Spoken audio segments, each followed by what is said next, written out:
what is one thing that you would want people to know about Mission Services London?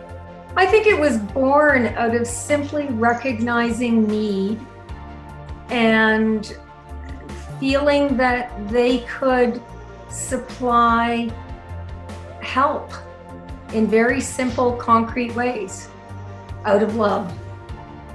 I think that's the key word.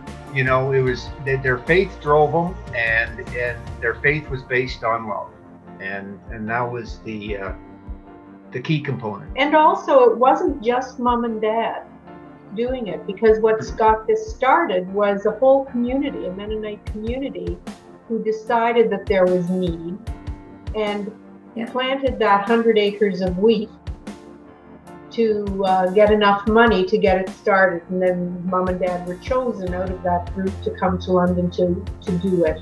I just sort of look back in amazement that it happened.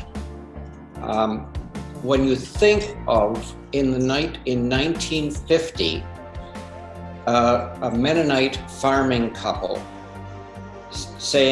committing to changing their lives, selling the farm, the only thing they knew, and leaving the only community they knew to go and do something like this, and then dedicating their lives to it in a way that, as it turns out, has made a real difference in the city of London to so many people. I just am, as I look back, it's one of those things that is almost hard to believe that it happened.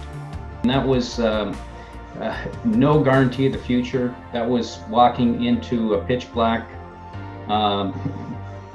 whatever. I mean, they sold everything they had, moved to London on that because they were picked by the church community they were in, and came and started this thing up, and having no idea where the funding was going to come from other than the initial startup. And it just it was really, there's committed people that are trying to do the right thing for where they think there's a need, you know, meeting the need at the need, I guess.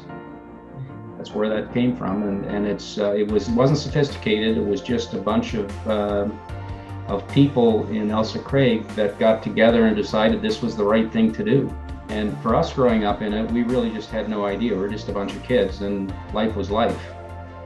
But for mom and dad at that time, it had to be just an incredible leap of faith. Mm-hmm.